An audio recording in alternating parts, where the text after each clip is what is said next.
welcome to the call. My name is Troy Patton with Archer Investment Corporation. Today I want to talk about the third quarter market update and outlook. Obviously, it is perfect timing. The market's been very volatile the last not only few days, but for the last couple of weeks. Obviously, yesterday and even today, we saw very large downswings in the market, only to recover some of that. But I'd like to go through that with you today and talk about kind of where we feel it's headed. Should you be optimistic for the rest of 2014 and beyond, and really kind of where we're going to end up at the end of the day. Okay. Well, clearly where we're at today is the market's declined, although there's some positive signs in it. In the market. One of the things that I do want to talk about just briefly, because many of us, it's on our minds, is with this new Ebola scare. There's a lot going on, and it's clearly had some impact on not only the airline stocks, but on the stock market as a whole, as we've now seen the second Ebola patient. And quite frankly, I suspect there will be another 10 to maybe 20, even 50 more of these type of outbreaks. I would like to mention this, and although it is alarming and it is concerning, and clearly the fear trade is on in the market, we have seen this before. We saw it with mad cow disease, where McDonald's stock dropped to nearly $15 a share. It's currently at 90. We saw it with the SARS outbreak in 2002, 2003, where the market dropped quite an alarming rate. We've seen it with the Asian flu, or I think it was the swine flu or bird flu.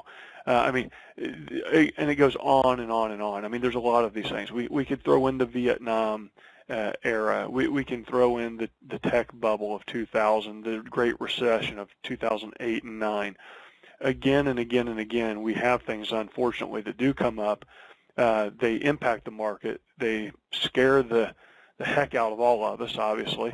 And I say all of us, my money's invested right along with yours in the same type of investments. And in fact, the majority of my investments are in the Archer funds directly, those funds that we manage, not just in the portfolios that we manage as well. So looking at that, I think we need to just kind of put it into a little bit of perspective. And the reason we are maybe a little more jittery this time is we haven't seen this impact in the market for quite some time. We haven't seen a downturn, but quite frankly, there's quite a few downturns. In fact, we average more than or close to one a year since the 1920s of 10% or more in the market. We're currently about an 8% downturn. It wouldn't surprise me to have it go down another 5, 6, or even 7%. However, each time we do tend to recover, and I don't think this time is going to be any different, whether we come up with some kind of cure for Ebola, that Ebola virus, or some way to quarantine it or nip it in the bud. Whatever we decide, whatever road we take, it'll be a positive road, just like it has been before and before and before. I don't think this time's any different. I think it's just a little more, again, makes us a little more jittery because we just haven't seen any of these in the market for a while. But actually the average downturn is actually around 16 to 18%. And like I said, we've had one almost every year. So again, I don't think this time's any different. In fact, I think there's quite a few positive things that we can look to in the market. Let's talk about some of those things. The S&P 500 forward price earnings ratio has dropped to 14, which is in line with its 10-year average, and actually a 4% discount to the 20-year average of trailing earnings. So right now, we're just right in that average. Since we've dropped 8%, the market is, it's just right in line, okay? Stocks are still favorable relative to bond yields. Clearly, bond yields are very low. Typically, when we're in this type of position and bond yields and yields are very low, the market can take a little bit more PE ratio, or I expect to see some expansion in the market. Okay, October 15th, 2014, which was just yesterday, the advanced decline line on the New York Stock Exchange was positive, even though the market indices were negative. So the S&P finished down for the day, right? But that means there were more stocks up than there were down. That's actually a very positive sign.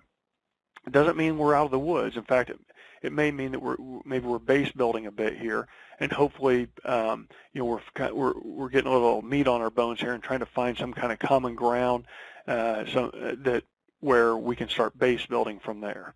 The Russell 2000 yesterday was positive for much of the day. We've seen clearly we've seen a deterioration in small cap stocks, although we have not seen that the last few days. In fact, it's been just the opposite. And oftentimes that's a good signal for us, and I'll show you a chart a little bit later that'll be really interesting. That shows us that a lot of the times those will come back. The other thing I'd like to mention is this is a midterm election year, and again I'll show you some more information on this. But in midterm election years, unfortunately, we tend to see these types of ups and downs and dips and whatnot. Okay. The last thing I'd like to mention is averages are just that. We can be higher or lower, and the risk reward based on those averages in a less than 3% inflation environment, which we're in, okay, the average since 1957, the risk on average to the market is about 15%, okay? So it wouldn't be unjustified for the market to correct 15% to shake out some of these cobwebs and then obviously to move higher. Okay, so let's talk about some of these things. And this slide, is it time for defense? Well, over here on the far left, as you can see, the far left bar, which is blue and it's moving upward, that's the first basically 300 stocks. And this represents the S&P 1500, so 1,500 stocks. The 1 to 300, those are generally positive through October 6th. The ones on the far right, the smaller ones, have actually been negative. And in fact, as you can see, they're down about 10%. So clearly there's been this bias towards the large stocks out there. But this is the chart I was referring to a little bit earlier. Okay, this is based on the stock market's annual and presidential cycles combined, okay? So the S&P 500 annualized total return 1926 to date during midterm elections, I know you can barely see that, but this top chart, it says we are here. And basically it means through this midterm election period, through March through October, we're generally relatively flat. But as you can see, we actually average about a 24% return November to April after that midterm election cycle. And I think I really believe that this time is going to be no different. The chart down in the bottom right shows the stock market's annual and presidential cycles combined with small cap stocks. And as you can see clearly, it's actually a negative return, but yet its return in that November to April time period is 34%. So obviously the small cap stocks tend to swing a little bit more up and down, but I think this is a very positive sign. And you may say, well, Troy, how's it positive? I mean, if the small caps are negative. And it's because it's not that they're negative, it's because this is normal.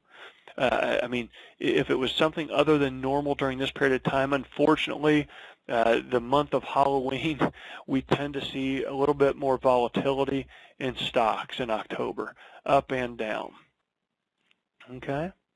So if we look at it kind of on just a cumulative basis of the S&P 500 during the presidential cycle, we can kind of see this blip here where we tend to go down somewhat in the market, and again we're right here, but look at these returns, these typical returns right after the president, after this tumultuous time per se. And believe me, the Ebola outbreak and things like that, they clearly aren't helping. Europe's softness in their economy, the strength in the dollar. There's a lot of things like that obviously are clearly lending to some of the scares and fears on Wall Street today. Okay. However, one thing I think we have to look forward to, and like as I'll mention, stocks are still performing very well. Companies like Johnson & Johnson just beat earnings, raised guidance, and said they're going to do better. Well, that to me does not sound very bearish. I mean, we can add other stocks to that list: Goldman Sachs, United Health, United Rentals, Skyworks. I mean, these companies those are just very typical of what we're talking about. Those companies are actually doing very well. And in fact, as you can see, is what this graph shows, it's basically whether earnings are higher or lower than the same quarter the previous year. As simple as that. Are they higher or lower? Are companies making more money or are they not making more money? And there has been periods of time when clearly they didn't make more money, and periods of time when things got quite a bit softer. We are in a slower economy. And yes, the dotted line represents the average that goes right across the middle of this chart. However, I would like to mention to you that it's still positive. It's still doing very well. Okay, so the earnings reports, even though I mean we don't see the real high numbers like we have in the past, we're chugging along at a good pace. We've even seen employment numbers this morning reported, and they were very positive. Okay, I show this chart quite often, and I really like this chart, but we did have a period of time where bonds, and negative performance in the market. So we had a 10 to 16 years of negative performance in the stock market, all right, at a rolling period through 2008, 2009, and where we had bonds outperforming stocks in that same period of time. When that happens, it generally means we are expected to see about a 20 to 25 year upcycle, and I think that's where we're at now. We've seen from this bottom in 2008-9. We have seen an upturn of about 200%, but I think there's clearly more to go. In fact, I would generally say that we have somewhere. I mean, as you can look back, there we were at 500%, 569%, 484%. Obviously, time will tell, but I do think we're still in this upcycle of 20 to 25 years. The other major concern out there is, the Fed. I mean, are they going to start to tighten interest rates? Frankly, I think the answer is no. I think this recent scare here is really kind of setting them back and having them say, gosh, you know what, maybe we're not going to tighten, but, we're not going to, hopefully they won't do another quantitative easing. But the money is already out there, okay? The first time in 2008 and 2009 we had a credit problem. There was a liquidity problem in the market, okay, not only caused by the housing, but also in the credit markets. We don't have that this time. In fact, there is no liquidity crisis. So generally speaking, as this chart represents, the blue line is in the previous 5 times when the Fed was getting ready to tighten. You can see that the market actually initially starts to decline, but ultimately from there it rises, and over the next year rises to the tune of about 20%. So I don't think this time will be any different. Again, these are the last 5 times. The gray shaded line is kind of our current line, and as you can see, it's pretty much the same. In fact, if we were to throw in this little dip here, we'd be right in line with everything. So we continue to see the S&P 500 trending upward, although there are going to be setbacks from time to time, and this is no different than some of those others. Again, mad cow disease was very scary. SARS, the swine flu, the Asian bird flu. I mean, over and over and over, we've seen these things happen quite a few times. Unfortunately, this outbreak, if we're looking at West Africa, is very severe, and clearly, I hope there's some remedy coming soon to this, because I think the fear and the more cases that we see here in the United States will continue to put that fear into folks, and it'll be tough for us in 2014 to get back to that mid-barrier level of 2040 on the S&P 500. Although I do think it's possible. We do need the market to get on some solid footing here over the next few days, and hopefully this advanced decline line stays positive. And I think if that happens, and even though again we could see another quick downturn in the market, I think that will lend itself to some increases towards the later 2 months of the year in November and December. So with that being said, I just want to give everybody kind of a quick update and outlook of what we're thinking here at Archer Investment Corporation. I know many of you, this is clearly on your mind, where the investments are and how we're doing. I continue to believe that we are looking for opportunities in the market, and opportunities in the portfolios. However, it doesn't make sense to try to sell Pepsi at a price today and try to buy it back at $5 less tomorrow, because that means you have to be right twice. It's much easier to be right once and buy a stock and hold it for the next 5 to 10 years. For those of you who are retired, you say, hey, I can't afford another 2008, 2009. We understand that. That's why, again, we always stress kind of more of a moderate type portfolio of asset allocation. But at the same time, the day you're going to retire, you're not going to pull all of your money out on that one day. No, in fact, retirement lasts for several years, decades even. So, we want to make sure that we're invested for the long term, and that we have allocated those portfolios correctly.